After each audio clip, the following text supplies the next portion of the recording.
Many of us who are interested in longevity are familiar with ingredients such as NAD precursors, spermidine, apigenin, and resveratrol. In fact, many of us take some of these ingredients, or maybe even all of them, internally.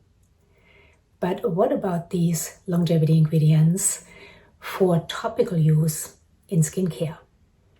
In today's video, we are talking once more to Amitay Eshel, the co-founder and CEO of the skincare company Young Goose. If you're not familiar with Young Goose, they are a very innovative skincare company which uses many of these longevity ingredients in their products. However, in today's video, I want to ask Amitay why. What sort of results or benefits can we expect from using, again, ingredients such as NAD precursors or even spermidine topically? It is really great to have you back, Amitay. It's my pleasure. So Amitay, you guys at Young Goose, you are cranking out some really amazing, very innovative products containing ingredients that many of us who are interested in longevity are very familiar with, such as NAD precursors, resveratrol, spermidine, and many of us put them into our body.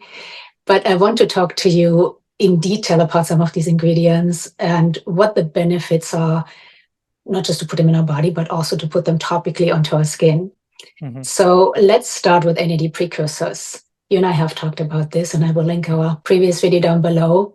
I'm a big fan of NAD precursors. I have been taking NMN for, I think, 3 years now. It's my desert island supplement. My dog is on it. My whole family is on it. But really briefly, NAD in skincare, it's becoming quite popular. Mm-hmm. I see more and more brands. Dr. Ziip just came out with a vitamin C serum containing NAD. But really briefly, how can we benefit from NAD precursors in our skincare? I'll kind of approach this question from two completely different directions. And one is like, why does our skin need NAD as a whole? Like, what is the benefit of having high levels of NAD in our skin? NAD is more important or plays a bigger role in tissues that renew themselves more quickly. To give you an example, lack of NAD in the heart or optimal levels will be less felt than lack of NAD in our skin. And that is because we renew that tissue significantly slower. And why is that important? Because NAD plays a role in every renewal process, and lack of NAD propagates mistakes in duplication, mistakes in renewal, because NAD facilitates access to our youthful information in our DNA. When I say youthful, by the way, I mean optimal or correct. What is aging? It is the accumulation of mistakes or unrepaired damage. So that is kind of glazing over why NAD is so important. It's just more important in tissue that renews itself faster, to the extent that part of our evolutionary adaptation to renew our skin slower and slower and slower as we age stems from the inability to have enough NAD in our skin. Now the question is, why take it directly into the skin? I love to say we were the first NAD skincare company, or NAD boosting skincare company, right? Because we now understand a little bit the nuances between precursors, this, that, and the other. So I'm proud to say that the same way like Elon Musk, not that I equate myself to Elon Musk, but he said, we don't want to be the only electric car company. We just want to kind of push the field to this direction. I'm proud of that. And we can talk about other molecules such as spermidine that you mentioned, that we know as a matter of fact that there are going to be more companies who are dealing with it. But why is that important to have it applied topically? And that is because the skin is deprioritized as far as NAD, just because it is the organ to acquire it. And what I mean by that is, when we ingest NAD, it goes to our digestive tract, it goes through our liver, it goes through our blood vessels, it passes through our muscles, and yes, it will get to our skin in the end if there is enough. And again, your skin doesn't know the wrinkle between your eyebrows is the thing that you care about, right? So it's going to distribute it hypothetically evenly between the top of your toe to the 11 lines in our forehead. So there is no direction to that. When we can efficiently and effectively get it to absorb and be taken by the cells locally, we can affect where we get a boost of NAD. Let me back up a second. Yeah. When I know that when you talk about taking NAD internally or applying it to the skin, what you're talking about is NAD precursors. Yeah. Because NAD is too big of a molecule to be absorbed internally as well as on the skin, correct? Not only too big, but also it doesn't have something called connexins or pathways, or I call it highways. It's like it's a rail cart, and it doesn't have the tracks to go into our skin. We need to put some wheels on it, and that's what precursors are. So they need to be a few things. First of all, it's a large molecule that consists within it a few precursors. A precursor on its own is fantastic, but we know that there are a lot of bottlenecks that don't allow us to have optimal NAD levels by using like one precursor or by using only one ingredient. We really need the entire spectrum of NAD precursors kind of working together and stimulating our body in a way that our body understands in order to work optimally. So we need precursors. We can't have full NAD molecule. We need them to be small enough because they need to absorb through our pores. It needs to be smaller than our pore. So it needs to be nano-sized. They need to be stable. So you could do a few things to stabilize them. You can attach a chlorine molecule to it. That's what a lot of supplements do, but it's really bad for your skin. What we could do is have them in a liposomal lipid membrane that protects them from interacting with the environment. And last but not least, preferably, you'll have the entire symphony, the entire orchestra of precursors. So we're starting to discover that some of them do not serve as NAD boosters directly. They serve as stimulants of recycling. So we can actually not only increase NAD by increasing the amount of NAD precursors that we give the cell, we can also stimulate the recycling of NAD, which is what your body does normally. We just stimulate it to do more of it. Good. So we know why we want NAD precursors in our skin. Now, as far as though, still, I want to talk just a tiny bit more about that. I know when I take NAD precursors internally, I can feel a boost of energy. I sleep better. I have many benefits from it. In the skin, visually, does that translate to anything? Or is it just basically giving the skin cells more energy to do the job, and it's not really a visible result? So the reason you feel more energy, the reason you sleep better, etc., it's because your body has access to more correct information. It works more easily. Your skin will have an easier time performing whatever you want as well. The problem is, the challenge is, your skin has a limited understanding of aesthetics. Your skin mainly is there to preserve aesthetics as we are younger, to correct damage, rather than go back and repair damage that has been cemented. It's almost like you're going to tell me, okay, I broke this finger, 7 years ago. It completely healed, but it healed crooked. It healed in a suboptimal fashion. How much NAD do I need to take for the body to go back and correct this finger?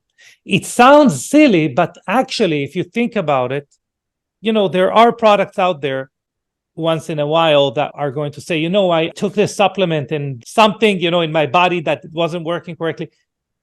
So what's the difference there? The difference is signal for repair. In other words, controlled inflammation. That is something we need to understand. Inflammation is a signal for repair. The problem is unresolved inflammation is a big issue.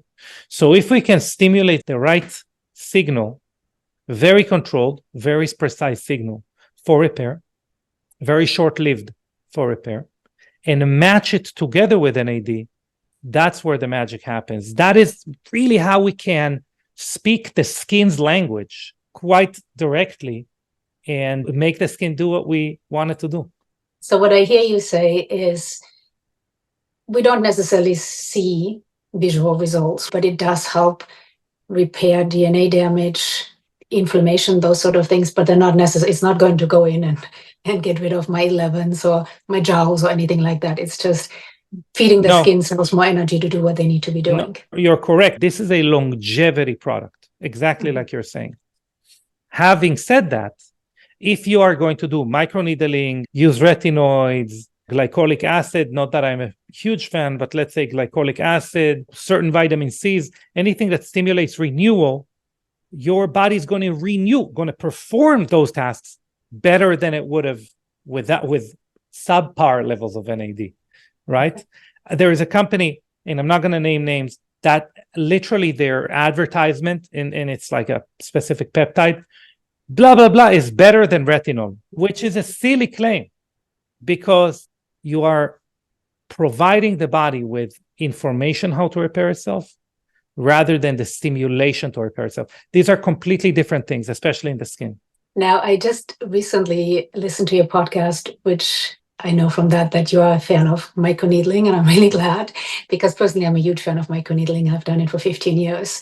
It seems to be either people are against it or for it, but you just mentioned it. So it's good to hear that doing those things like microneedling and then the right skincare ingredients, that you believe that can be beneficial. Let's talk about some of the other ingredients you put into. You have a new serum, which I have right here. This is my second bottle. I have really been loving it. And I have the matching moisturizer, but this has your NAD precursors. It also contains copper peptides. Yeah. Tell us why the copper peptides. And I know that you have a certain delivery system for the copper peptides, and you told me the reason for that. So talk a little bit about that. You know, I'm going to say something controversial to begin with. Peptides are not the holy grail of skincare. Same way where they're saying, do you know how you should sell a stock? It's when your barber or whatever talks to you about that stock, right? Same thing with skincare. Do you know when a skincare ingredient is overhyped? When you start seeing it everywhere. And peptides are one of those things. So peptides are that's just proteins, okay? And even copper peptides are just proteins bound to copper. Okay. Now there are different ones, etc. But copper peptide applied topically and copper peptide injected, for example, or even taken orally, have significantly different effects. So first of all, if anyone's super interested in the benefits, I myself prefer injecting it rather than applying it on the skin. Now, why do we have, after I've bashed it that badly, why do we have it in our product? Because copper peptide, especially in the in the family of peptides that it's bound to within Youth Reset and Youth Daily, which are the two new products, is there to make sure the damage and the inflammation is being acted upon and is being resolved more quickly.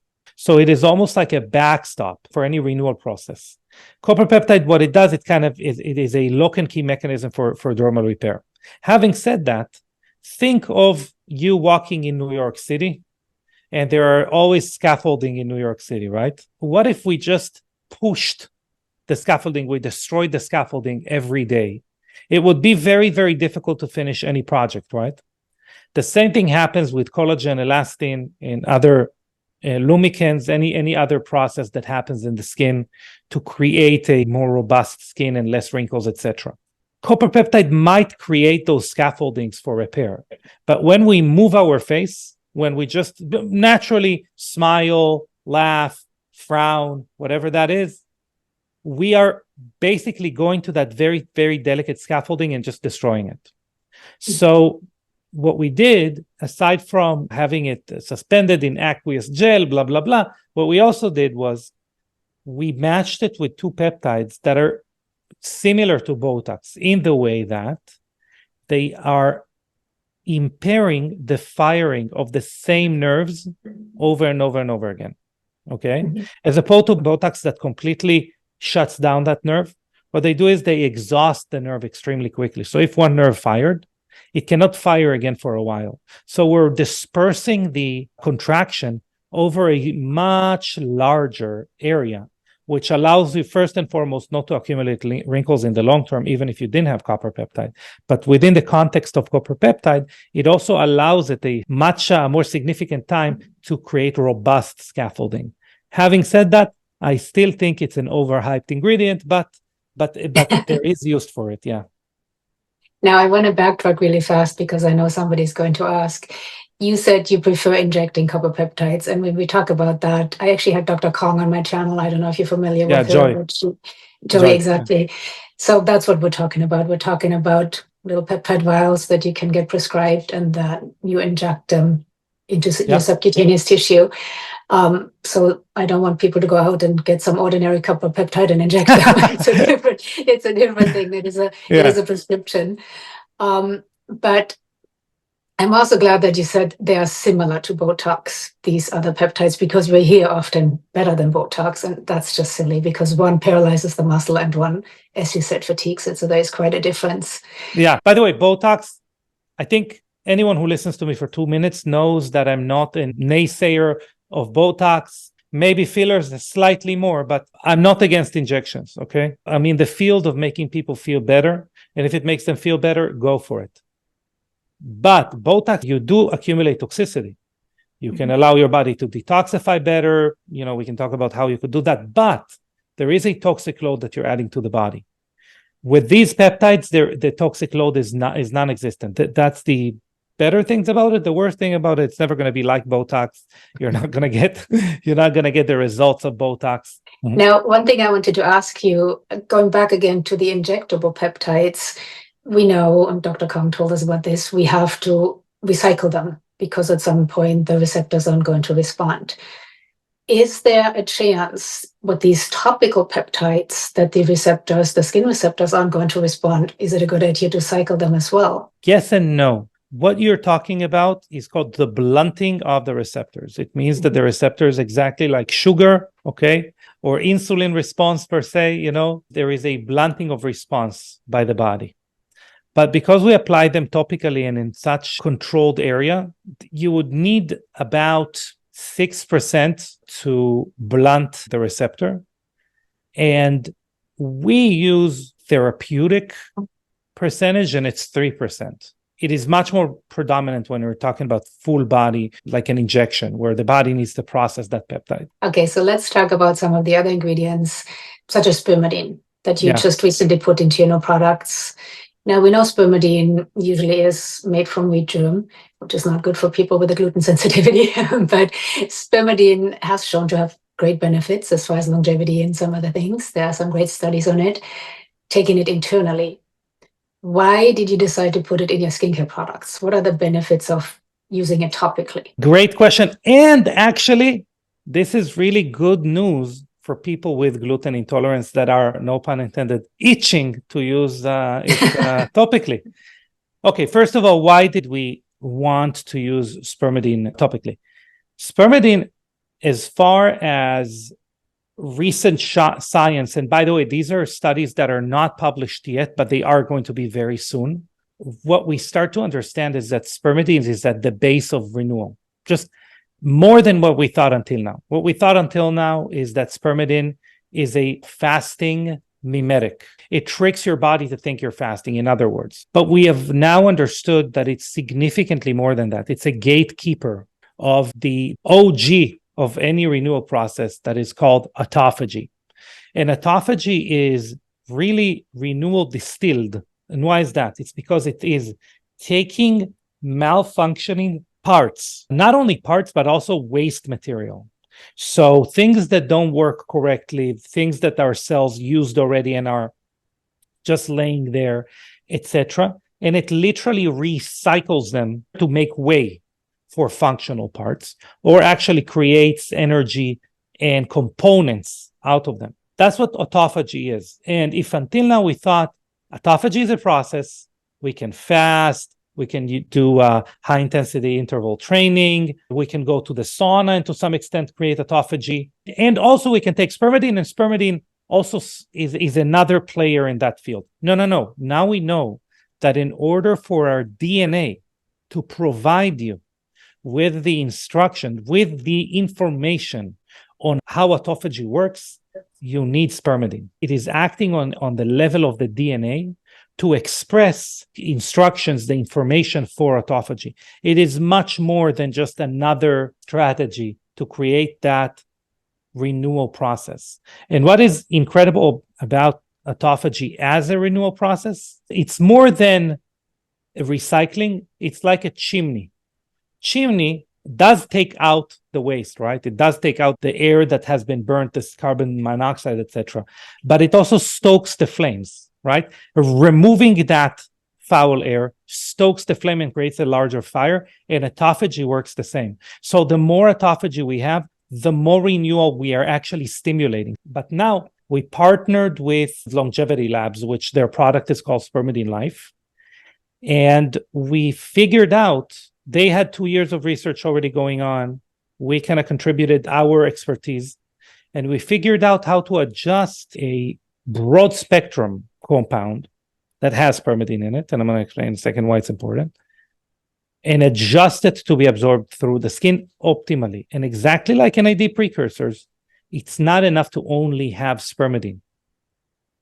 You need spermidine, spermine, and putrescine.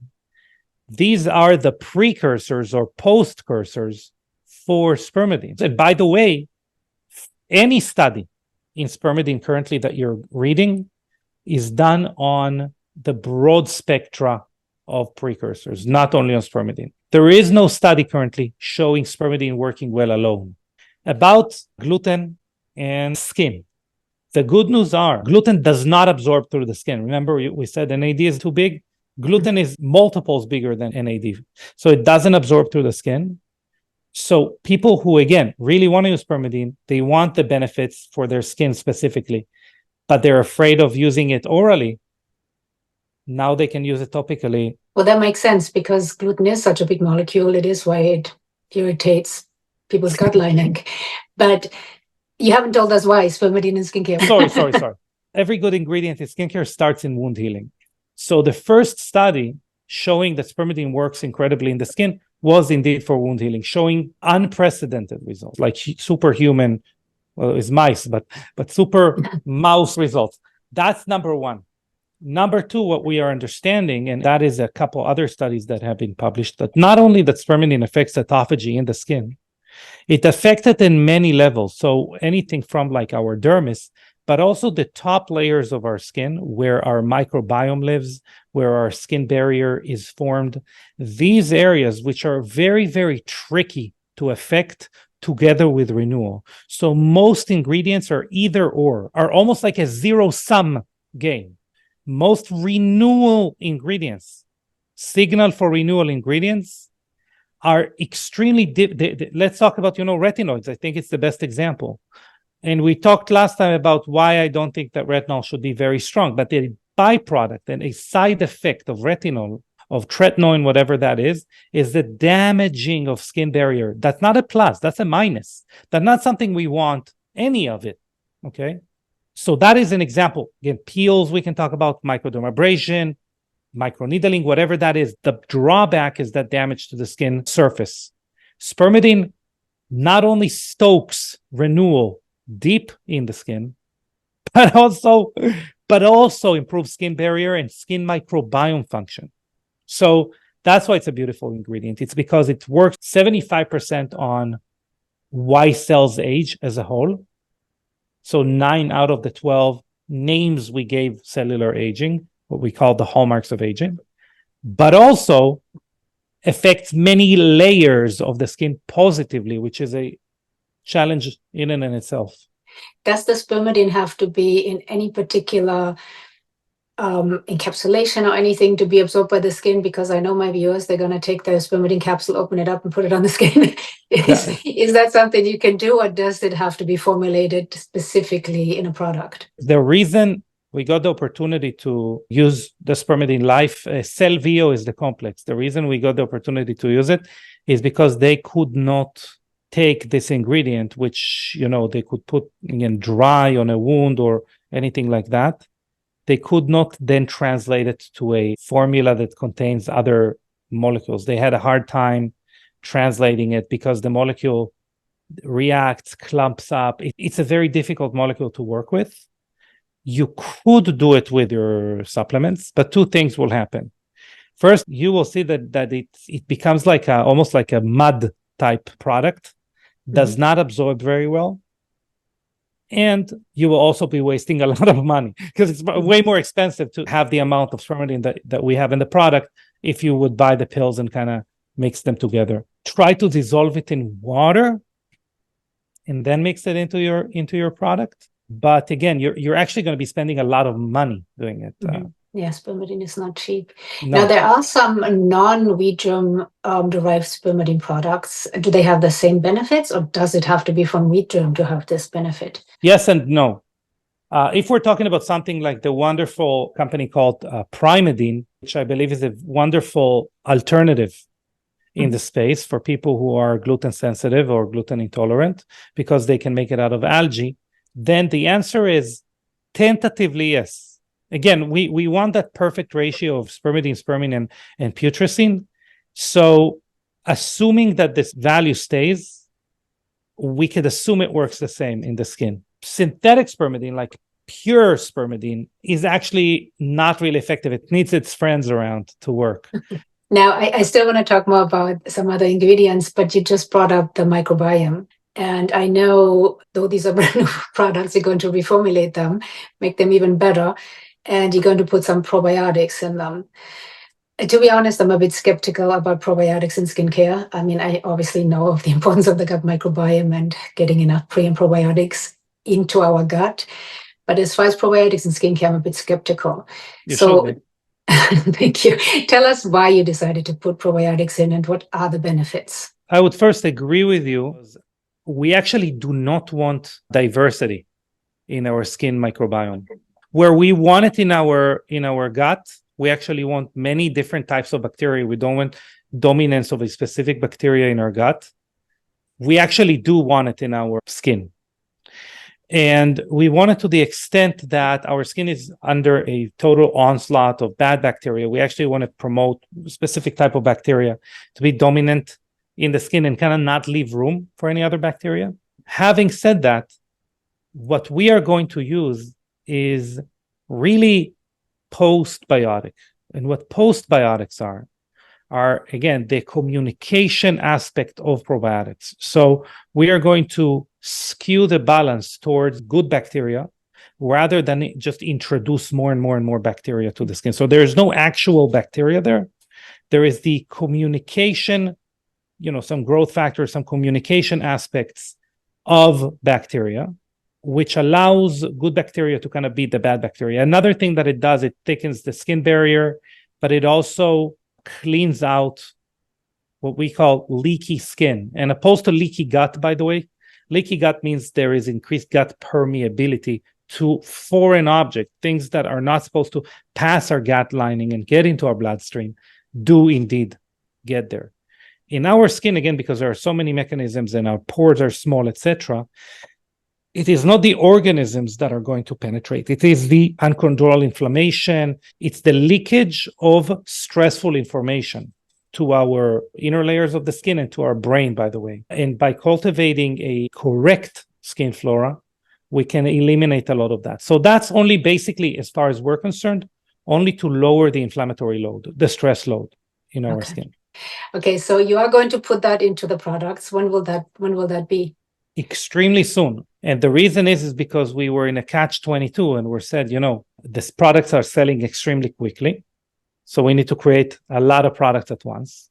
Mm-hmm. We don't want to create a lot of products at once when we know there is an incredible leap that we can make within this product. So we were rushing and working extra hours, and really lab worked every weekend as well in order to perfect the formula. But I want to say that by the end of May, we will already have the new formula to offer. There's not going to be a change in price. There's not going to be a change in appearance per se, but the formula is going to be significantly more robust. We're going to have other things there like Ectoin, which is a product. Again, Ectoin, we don't own the patent on. There is a patent around Ectoin. It's called Ectoin Natural. That's what we're using. But ectoin structures water around proteins and protects your collagen, elastin. It increases hydration dramatically. We're going to introduce ergothioneine, which is an extremely strong antioxidant. You're throwing everything but the kitchen sink in it. Yes. Normally in skincare, you are limited to what the skin can process. But we've discovered that the existence of both NAD precursors and spermidine increases the capacity of the skin to process more ingredients. So it actually would allow us to have more ingredients than we would have without those ingredients. Well, you definitely, I look at skincare a lot. I'm a skincare junkie, but I would say you're the most innovative skincare brand out there right now, because these ingredients all combined in one serum. That's pretty incredible. And it's good to hear that they don't cancel each other out and they actually are working, even though there are so many active ingredients in there. Yeah. But one more ingredient I want to ask you about that's in your products is resveratrol, which of course we know is a powerful antioxidant. Did you put it in as an antioxidant or as a sirtuin 1 activator, or why did you put it in there? As an antioxidant. Sirtuin 1 and 3 are better activated by other ingredients in general, and specifically in the skin. Teliroside, which we have in the hyperbaric mask, for example, does it significantly better. By the way, spermidine does some of that as well, but the need to activate sirtuins is non-existent almost in the skin. Why is that? It's because the skin has a very heightened activity of PARPs, which are a sister family to sirtuins. And they actually normally starve sirtuins off NAD, and they're in a deficit. So it's not like our sirtuins even have enough NAD to function correctly. Anyway, it's not like we need to boost their function. If we just satiate PARPs to some extent, we increase sirtuin activity anyway, because now we have more NAD to go around. I appreciate you saying that it is not important or not very important to activate sirtuin 1 in the skin, because there are many sort of fancy products coming out now, and that's the claim of fame, is that, this product activates sirtuin 1 in the skin. So it's interesting to get your take on that that's not that important. Estee Lauder in 2019 invested ungodly sums of money to create what they call stacks, sirtuin activating compounds, and they literally abandoned this project. Abandoned it. Said, what did we invest? Tens of millions? Never mind. So luckily it was them, not you. Well, we did something similar with exosomes, to be honest, where we said, this is an insincere project. We should focus on something else after a lot of money. So you're not a fan of exosomes? I'm a big fan. Okay. I'm a big fan of exosomes. I'm not a big fan of a direct-to-consumer company that ships your product that has exosomes. Exosomes should be, for them to be valid, should be in a refrigerator, should be thawed on demand, should be used. Again, exosomes are not are support ingredients for renewal. They're not stimulators of renewal. So you're not paying for what you're thinking you're paying for, if you catch my drift.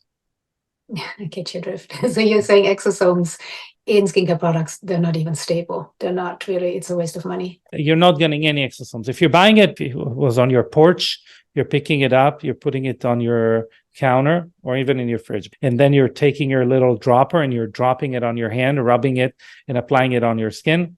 You got more exosomes by rubbing your hands together rather than by rubbing your hands on your face rather than the product. Yeah. Well, Amitay, you're obviously very passionate about these things, and I could talk to you forever, but I think at some point we have to wrap this up. Yeah. I had one more question for you regarding your packaging. Yeah. Did I hear you say that, or was I wrong, that you're going to have refills? We're working on it. The packaging that you held up, which is most of the packaging that you're going to see in our products in the next year, so the hyperbaric mask, all the products are going to kind of come in the same bottle, is not going to be refillable.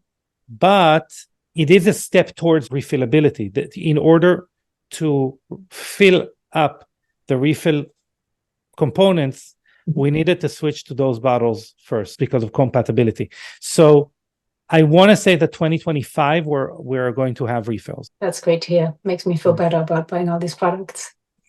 Something important. We reinvest 90% of our revenue into R&D. So when someone buys a product and they say to themselves, this product could be better because of, fill in the blank. Well, the fact that you bought the products literally is funding that product being better, which I think is pretty cool. That is very cool. Now, lastly, we are going to do a giveaway. You are given away very generously 3 of these combinations. Yeah. To enter the giveaway, please leave a comment down below and let us know that you would like to win. Maybe leave a question for Amitay. You don't have to, but if you have one. And it's always a pleasure to have you on, Amitay. Thank you so much for giving these away. That's very generous of you. I have really been enjoying them, and I will definitely repurchase them. But I'm really excited about the even better formulation, especially now that you talked about the whys of the product, of the ingredients in there. Is there anything else you would like to add? If someone's like super interested in the things that I just said, if they really want to kind of dive deep into it, there's a few things they can do. They can obviously listen to our podcast, The Biohacking Beauty. We also started publishing blogs on our website. For example, we just published one about microneedling alongside a podcast. So if you really want to dive deep into these things, this will be your address. Yeah. Good. I will leave your podcast down below. It is a great podcast. Thank you for doing that as well. And thank you so much for being here. Pleasure. I really hope you enjoyed this interview with Amitay as much as I did. He is obviously very knowledgeable and passionate about skincare and skincare ingredients. In fact, Amitay and I talked for an hour and a half, so I had to cut the interview a bit short. But again, I hope you enjoyed it. Now again, to enter the giveaway, to win one of these sets, just leave a comment down below letting us know you would like to win. And then in about 10 days or so, I will let my husband pick 3 random winners, and I will announce the winners on my community page. So please make sure in about 10 days or so, if you're entering the giveaway, to check my community page to see if you won. Now, one thing I would like to say about these products is that while they are incredibly innovative, they are unfortunately not cheap. And by no means am I saying that you have to spend a whole bunch of money on skincare products, or that you have to be rich to have healthy, glowing skin. I truly believe that what we put into our body is much more crucial than what we put onto it. However, if you would like to try some of the Young Goose products, or if you're currently using them and you would like to repurchase them, and by the way, if you're currently using them or have tried any of the Young Goose products, please share your experience down below. So if you would like to try some or repurchase them, Young Goose just upped our discount code to 15%. So 15% off on all the products on the Young Goose site, which helps some. I am currently testing both of these. I have been using this serum actually for quite a while. This is my second bottle, but I've only recently started using the moisturizer because I was testing a different one. So I'm currently testing both of these. I will keep you posted on how I like them. So I hope you enjoyed this video. Any questions or comments, please leave them down below. Always love to hear from you. And again, if you have tried any of the Young Goose products, please share your experience down below. And if you want to enter the giveaway, leave a comment down below, letting us know you would like to do so. Thank you so much for being here. I so appreciate you. And I will hopefully see you in my next video. Bye.